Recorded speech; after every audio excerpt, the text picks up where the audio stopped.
प्रधानमंत्री नरेंद्र मोदी लगातार मंचों से स्वदेशी अपनाने की अपील कर रहे हैं। उनका कहना है कि दुकानदार गर्व से यह बोर्ड लगाएं कि वे स्वदेशी वस्तुएं बेचते हैं। ये अपील उस समय और अहम हो गई जब अमेरिका ने टैरिफ वॉर और H-1B वीजा को हथियार बनाया और चीन ने रेयर अर्थ मेटल पर दबाव बनाकर भारत जैसे देशों के सामने संकट खड़ा किया। सवाल यह है कि आज के वैश्वीकरण के दौर में क्या पूरी तरह स्वदेशी होना संभव है। भारत में मोबाइल, लैपटॉप और टीवी जैसे सेक्टर में प्रगति हुई है, लेकिन ज्यादातर असेंबलिंग तक ही सीमित है। कल पुर्जे चीन से आयात होते हैं। यही हाल हेल्थ सेक्टर और सौर ऊर्जा पैनलों का है। अगर चीन निर्यात रोक दी तो भारत का उत्पादन ठप हो सकता है। सेमीकंडक्टर निर्माण में भारत ने कदम बढ़ाया है। सरकार के निवेश के चलते इस साल के अंत तक देश में पूर्ण रूप से स्वदेशी सेमीकंडक्टर बनने लगेंगे। यह आत्मनिर्भरता की दिशा में बड़ी उपलब्धि होगी। एमएसएमई विशेषज्ञ शरद कोहली का कहना है कि आज के दौर में पूर्ण स्वदेशी संभव नहीं, लेकिन इतना सक्षम होना जरूरी है कि कोई देश हमें ब्लैकमेल न कर सके। आगे सुनिए उन्होंने क्या कुछ कहा। चीन ने पीछे हमारे टनल बोरिंग मशीन्स रोक दी, रेयर अर्थ मैग्नेट्स रोक दिए, कुछ फर्टिलाइजर रोक दिया, जिसकी वजह से यहाँ पर दिक्कतें आई। हाल में हमने देखा कि राष्ट्रपति ट्रंप की वजह से एक्सपोर्ट में दिक्कत आई। बहुत सारे एक्सपोर्टर्स, एमएसएमईज, छोटे बड़े जो अमेरिका को एक्सपोर्ट करते थे, उनका कामकाज रुक गया क्योंकि अमेरिका ने 50% टैरिफ लगा दिया। और अभी बहुत हाल में हम देखें तो H-1B वीज़ास जो अमेरिका देता है, जो कि 70% से ज़्यादा जहाँ भारतीयों का शेयर है, उसमें अमेरिका ने $1 लाख की फ़ी लगा दी नए वीज़ास पे। कुल मिला के हम देखें, चाहे एक्सपोर्ट हो चाहे इम्पोर्ट हो, नौकरियां हो, विदेशों में बिजनेस सेटअप करना हो, इस पे जो निर्भरता है वो कहीं ना कहीं दर्द देती है। तो प्रधानमंत्री जी के स्वदेशी कहने का ये अर्थ कतई नहीं है कि आप एक्सपोर्ट करना बंद कर दें। आप दुनिया भर में एक्सपोर्ट करें, भर भर के एक्सपोर्ट करें, परंतु निर्भर ना हो।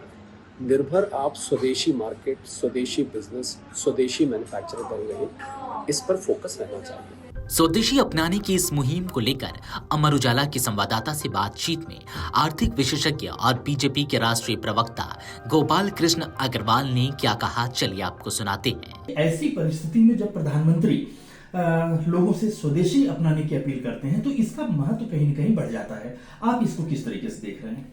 देखिए, यह महत्वपूर्ण है। जिस तरह से प्रधानमंत्री जी की कार्यकाल का आप आगे अगर एनालिसिस करें जी, तो सबसे पहले उन्होंने कहा आत्मनिर्भर भारत। आत्मनिर्भर भारत का उन्होंने नारा दिया, क्योंकि जब तक हमारी इंडस्ट्री मजबूत नहीं होती, हमारा जो ईज ऑफ डूइंग बिजनेस मजबूत नहीं होता, हमारे जो इंफ्रास्ट्रक्चर के अंतर्गत जो फैक्टर्स ऑफ प्रोडक्शन जिनको कहते हैं, लेबर, कैपिटल, लॉजिस्टिक्स, इनको उन्होंने मजबूत किया। उसके बाद उन्होंने कहा वोकल फॉर लोकल। उन्होंने बड़ा नारा दिया और उसके कारण एक मूवमेंट बनाया कि देश के जो लोग हैं वो भारत की बनी हुई चीजों को खरीदें। और अब उन्होंने स्पष्ट रूप से कह दिया कि स्वदेशी। तो आत्मनिर्भर भारत पहला स्टेप था। वोकल फॉर लोकल पे लोगों को प्रोत्साहित किया कि देश की चीजों के लिए आप अपने आगे बढ़ के आए और उसको खरीदें, बात करें। और अब उन्होंने स्पष्ट रूप से देश की जनता को कहा है कि आप देश में ही बनी हुई चीजों को खरीद दीजिए। तो यह पूरे विजन के साथ वो चले और उसी का आप अभी असर देख रहे हैं अमित जी, कि किस तरह से हमारी अर्थव्यवस्था मजबूत हो रही है। और ग्लोबल जो चैलेंजेस हैं, चुनौतियां हैं, जो टैरिफ बैरियर्स को लेके है या जो नेशनल इंटरेस्ट को लेके जो ब्लॉक्स चेन्स वगैरह बता के सैंक्शंस करते हैं, इस तरह से काम करते हैं, उनको काउंटर करने के लिए अब उन्होंने स्पष्ट रूप से देश की जनता का आह्वान किया है कि आप स्वदेश में बनी हुई चीजों को ही प्राथमिकता से खरीदें। वहीं इस मामले में स्वदेशी जागरण मंच के सह संयोजक डॉक्टर अश्विनी महाजन का क्या कहना है, चलिए आपको सुनाते हैं। 1991 में नई आर्थिक नीति के नाम पर देश को यह समझाने का प्रयास किया गया कि ग्लोबलाइजेशन यानी भूमंडलीकरण के द्वारा ही देश का विकास हो सकता है, देश में प्रौद्योगिकी उन्नत हो सकती है, देश में रोजगार बढ़ सकता है, देश की जीडीपी बढ़ सकती है।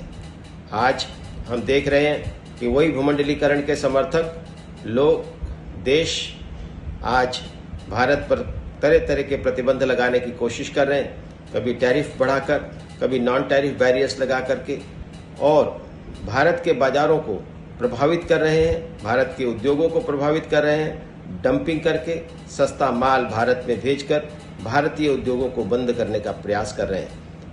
आज ग्लोबलाइजेशन का वो नैरेटिव ध्वस्त हो चुका है, जिसके आधार पर ये कहा जाता था कि देश का विकास करना है तो ग्लोबलाइजेशन के रास्ते पर चलना होगा। प्रधानमंत्री जी ने भी इस संबंध में एक अपील देशवासियों से की है कि वे केवल स्वदेशी वस्तुओं और स्वदेशी सेवाओं का ही इस्तेमाल करें। आपको बता दें कि पीएम मोदी की अपील का असली अर्थ यही है कि भारत को हर सेक्टर में न्यूनतम आत्मनिर्भर बनना होगा, ताकि वैश्विक राजनीति या व्यापारिक दबाव हमें कभी कमजोर न कर सके और करोड़ों युवाओं को रोजगार का रास्ता मिले। वीडियो डेस्क अमरउजाला.com। अगर आप ये वीडियो YouTube पर देख रहे हैं तो हमारे चैनल को सब्सक्राइब कर बेल आइकन दबाएं और Facebook पर देख रहे हैं तो हमारे पेज को लाइक करें।